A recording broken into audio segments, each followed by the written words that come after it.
Excellency, there are a number of dignitaries, and I request your indulgence to allow me to introduce them. Sitting on your left-hand side, we have the Right Honorable Rebecca Kadaga, Deputy Prime Minister. We have the Right Honorable Amama Mbabazi. We have Honorable Canon Ruth Nankabirwa, Minister for Energy. Honorable Matia Kasaija, Minister for Finance. Honorable David Bahati, State Minister for Industry and Trade. Honorable Grace Asamo Helen, Minister of State for Gender. We have Honorable Persis Namuganza, Minister of State for Lands. Honorable Esther Anyakun, Minister of State Gender for Industrial Relations, and the State Minister for Tourism, who has just been here. Your Excellency, we also have judges who are here. We have Honorable Lady Justice Helen Obura from Court of Appeal and Honorable Lady Justice Grace Lamono.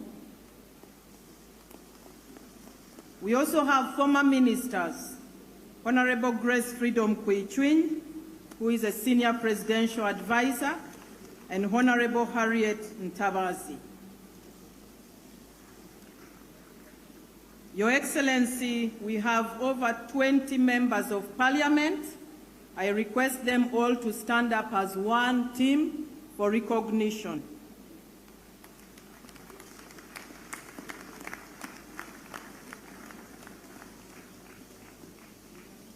We have ambassadors. We have Ambassador Rebecca Otengo and Ambassador Ogwang Okul. Please wave to His Excellency. Your Excellency, we also have cultural leaders from the north.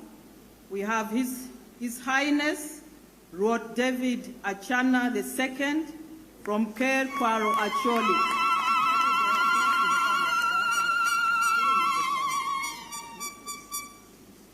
We also have His Royal Highness Philip Olarker Rauni III from Alur Kingdom. We have His Royal Highness Drani from Madi Cultural Institution. Your Excellency, we also have partners of Church of Uganda from Liberty Insurance South Africa. I'll quickly read their names.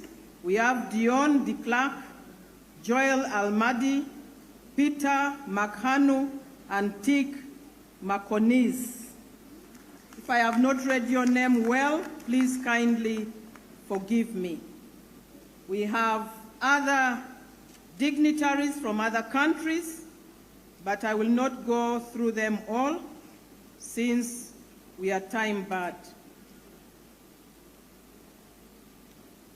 Your Excellency, on behalf of the Northern Cluster, comprising the Diocese of Northern, Lango and West Lango, Madi, West Nile, Nebi, and Kitgum, I stand before you deeply honored to speak at this sacred ground where faith triumphs over fear.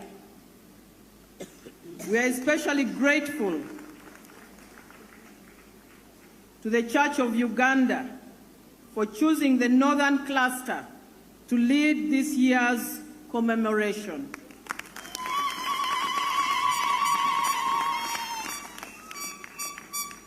This is not only a privilege, but a testimony to the unity and strength of the body of Christ across regions. Your Excellency, after 12 days of trekking, over 3,000 foot pilgrims from the Northern Cluster and thousands more from other regions arrived here at Namugongo. Their feet weary, but their spirits lifted. This pilgrimage has not just been a journey of distance, but of devotion, a reaffirmation of our shared faith, unity, and commitment. Your Excellency, one member of Parliament also trekked all the way from Otuke, your home, to Namugongo, and that is your daughter, Abeja Susan, and she arrived together with the pilgrims. Susan, please wave to His Excellency.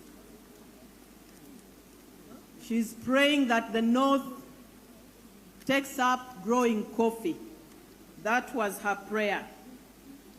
As we commemorate the Uganda Martyrs, young men who gave their lives for Christ, we draw strength from their courage and renew our resolve to live out our faith boldly, even in adversity. Your Excellency, I want to thank you for your focus and support to the recovery process of the northern region from decades of conflict, and the Church has been central in that journey.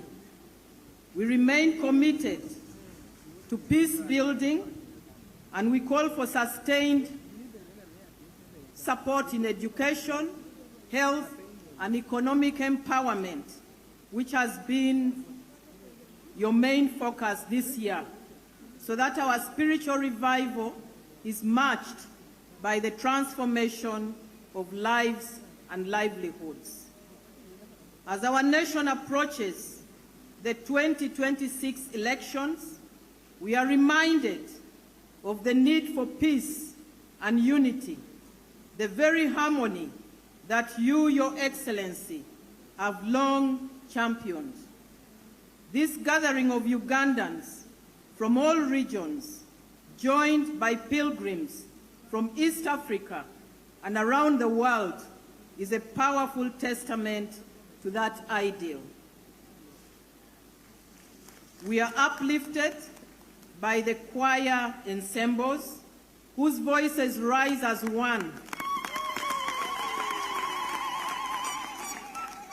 and we celebrate the presence of our children who must carry forward this uniquely Ugandan story of faith and sacrifice.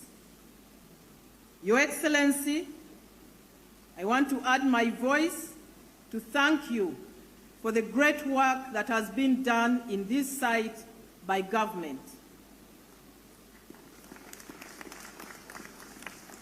We are comfortable. However, there are still areas of great concern that need to be addressed, including completion of the buildings, the perimeter fence, a treatment plant for the holy water so that it is safe for the people, as well as improving on sanitation. Thank you for watching Lango News channel. Please subscribe for more updates.